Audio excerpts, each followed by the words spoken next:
자, 오늘 우리가 공부할 작품은 소설가 구보시의 1일이라는 작품인데요. 진짜 유명한 작품이죠. 자, 여러분 이 작품은 우리 친구들이 고등부에서 한 번쯤은 꼭 배우게 되는 작품이라고 볼 수 있을 것 같아요. 일단은 박태원이라는 작가의 1930년대 소설이고요. 이 작품은 좀 정리할 게 꽤 많아요.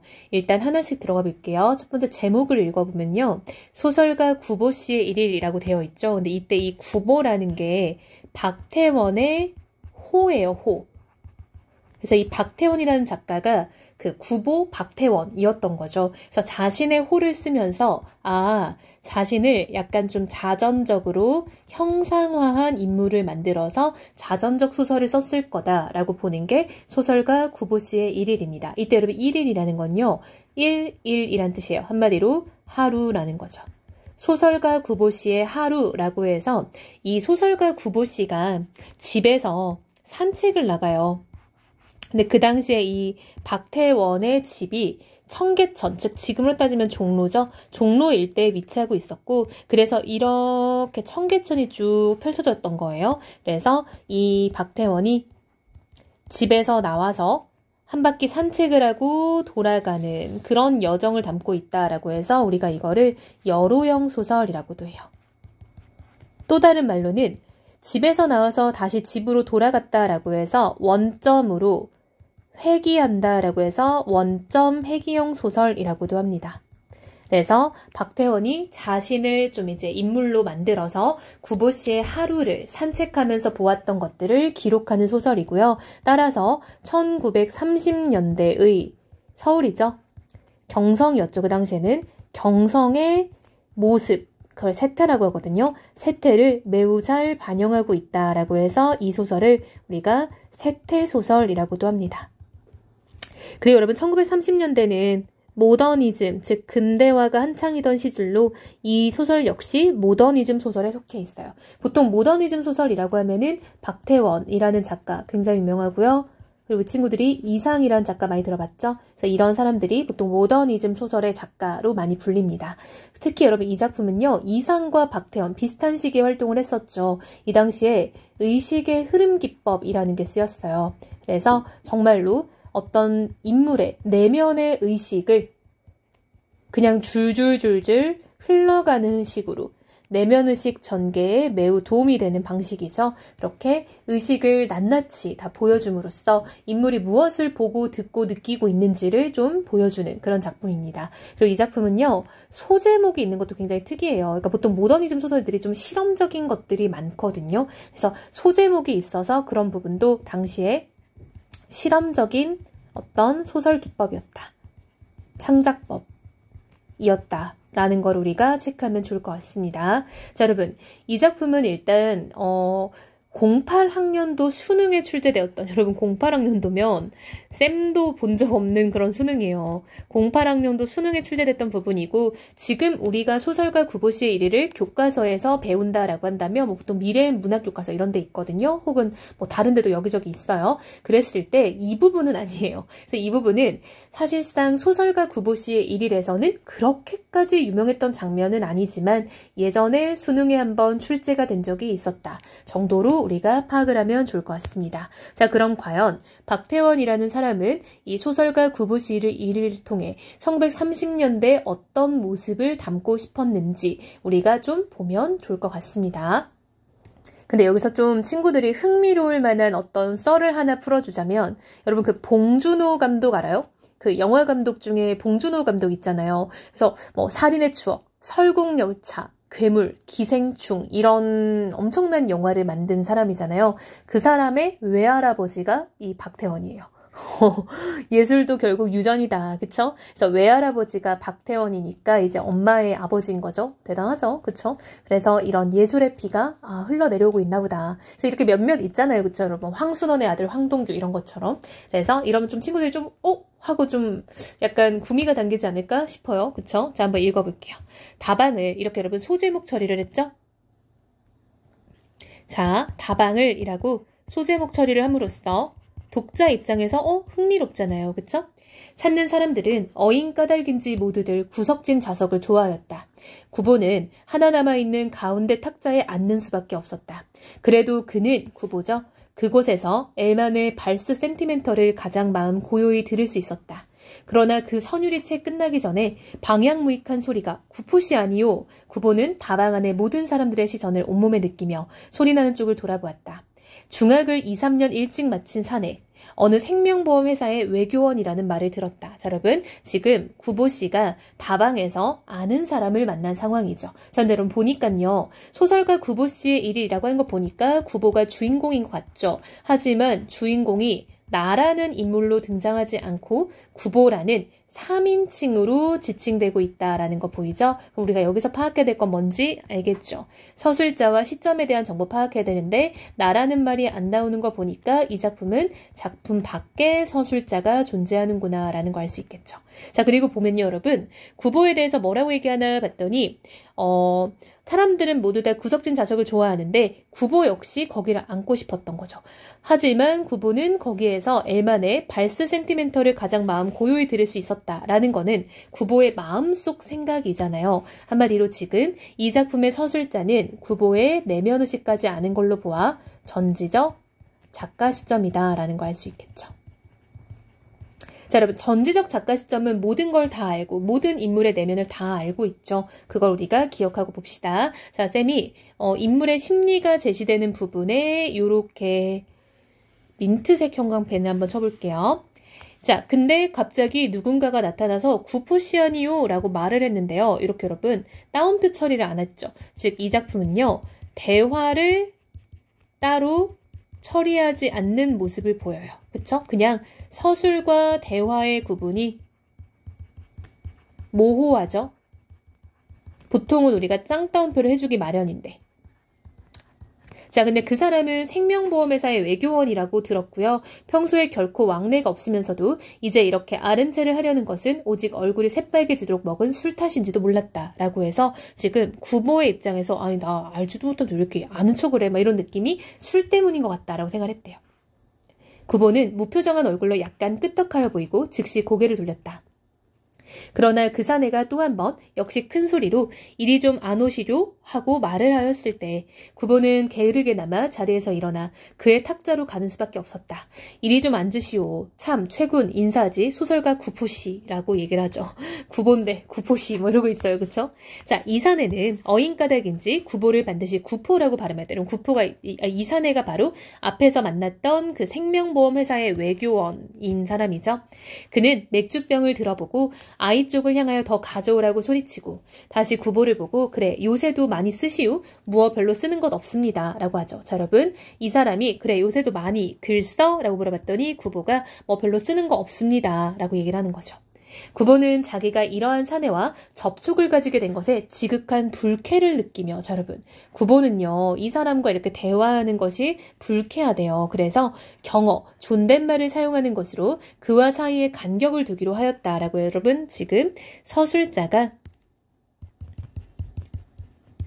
구보의 내면을 모두 서술해주고 있다라는 거 알 수 있겠죠. 그러나 이 딱한 사내는 도리어 그것에서 일종 득이감을 맛볼 수 있었는지도 모른다. 자, 여러분 이게 좀 중요한데요. 서술자는 전지적 작가 시점의 서술자잖아요. 왜냐하면 작품 밖에 있는데 구보의 마음을 다 안다는 건 전작시일 수밖에 없어요. 하지만 서술자가 구보의 내면은 명확하게 제시해요. 그쵸? 구보의 내면은 아주 명확하게 불쾌했다. 이런 식으로 서술을 하고 있어요. 그러나 여기를 보면은 사내는 득이감을 맛볼 수 있었는지도 모른다라고 해서 사내의 내면은 약간 추측성 발언을 하고 있죠. 근데 그게 누구의 시선인가 봤더니 구보의 시선이에요. 자, 여러분 한마디로 이 작품은 지금 어떤 상태냐면요. 서술자는 작품 바깥에 존재하고 있어요. 자, 그리고 이렇게 작품이 있는데요. 이 작품 안에는 주인공인 구보로 대표되는 인물이 한 명 있고요. 구보가 지금 만나고 있는 사내가 있죠.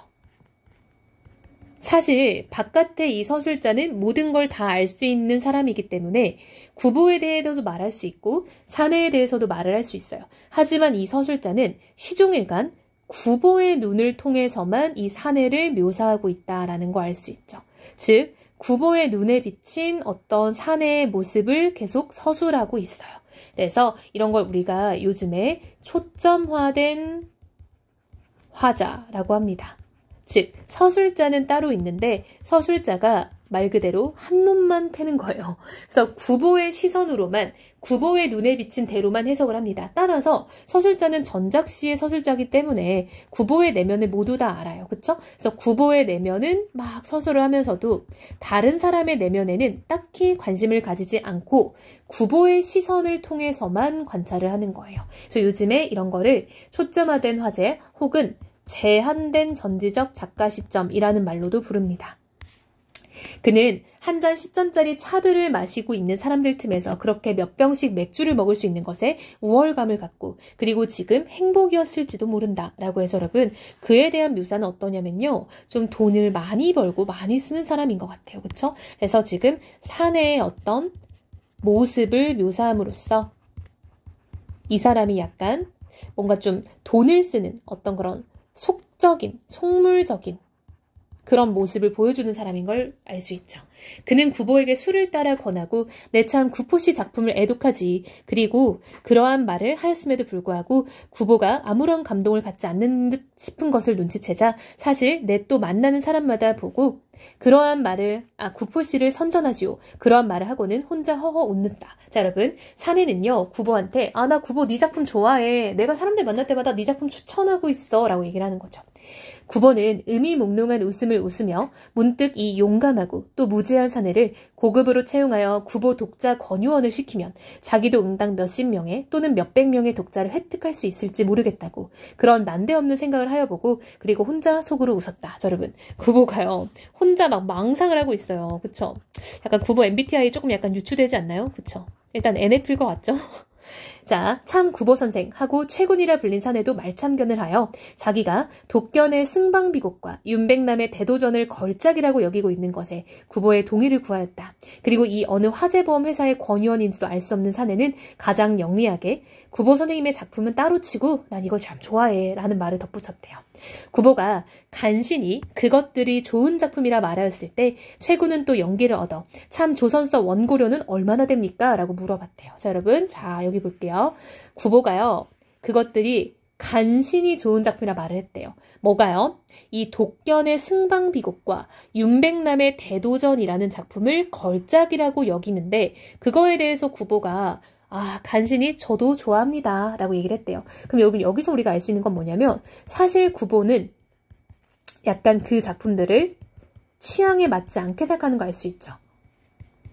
자 근데 이 작품들이 뭐냐라고 하면요 여러분 이게 그 당시에 대중소설들이에요. 한마디로 약간 이런 느낌이야.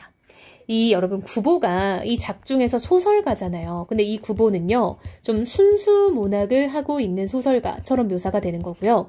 이 대중소설은 약간 좀 이런 느낌이죠. 웹소설 같은 느낌이라고 할까요? 약간 좀 사람들한테 팔리려고 쓰는 통속적인 내용인 거예요. 따라서 이 구보가 추구하는 이 문학작품과 이 대중소설은 굉장히 느낌이 다른 거예요. 구보는 순수 문학을 하는 거고요. 이 이제 대중소설들은 약간 웹소설 같은 느낌인 거죠. 그러니까 구보가 자기 취향이 전혀 아니고 사실은 그러한 대중소설에 대한 은근한 무시가 있는 거죠. 그쵸?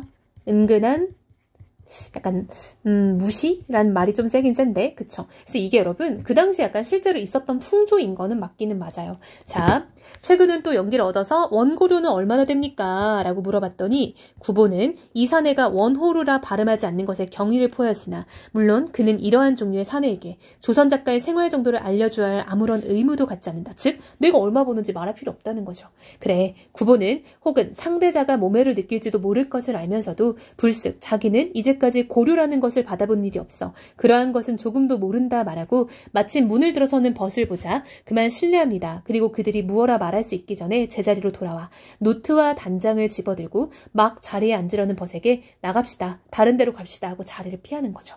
밖에 여름밤 가벼운 바람이 상쾌하다 라고 지금 우리 부분은 마무리가 됐어요. 자, 계절적 배경과 시간적 배경이 나오고 있고요. 바람이 상쾌한 이유는요. 구보의 내면과 대응되는 거겠죠.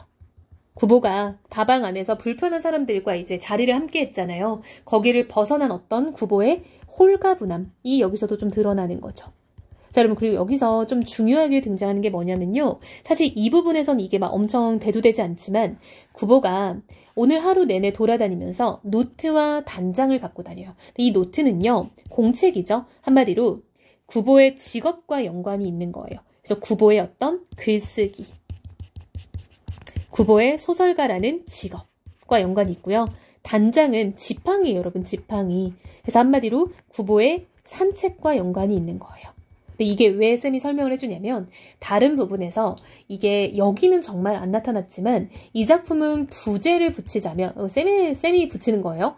구보씨의 행복찾기라고 해도 과언이 아니에요.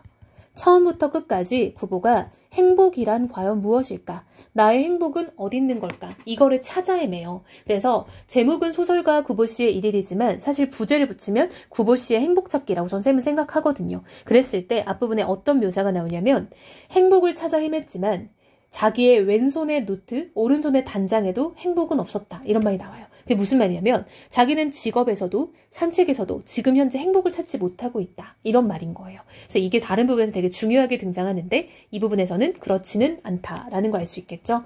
자, 여러분, 너무 오래된 수능이다 보니까 쌤도 이거는 쌤도 어렸을 때 공부를 해본 적이 별로 없었던 연도인 것 같고요. 그리고 사실상 근래에는 학교에서 시험 범위에는 당연히 안 들어갔던 부분이죠. 하지만 우리 친구들의 시험 범위에 들어갔기 때문에 쌤도 오랜만에 꺼내서 다시 한번 파헤쳤고요. 잘 정리하면 좋을 것 같고 특히 여기 있는 소설가 구보씨의 일일의 이 전체적인 개관 설명은 매우 중요합니다. 이 작품은 굉장히 특징이 많고 정리할 것이 많은 작품이기 때문에 단순히 내용을 파악하는 것 이상으로 투자해야 될 것이 많다. 그래서 여러분 근래에는 그 최신 평가원 기출에 박태원의 골목안이라는 작품이 있어요. 그래서 이 박태원의 골목안과도 연결지어서 보면 좋겠죠. 그것도 세태소설로서 좀 비슷한 느낌이 있습니다. 그래서 우리 친구들이 이런 것을 정리를 잘하면 좋겠다라고 생각합니다.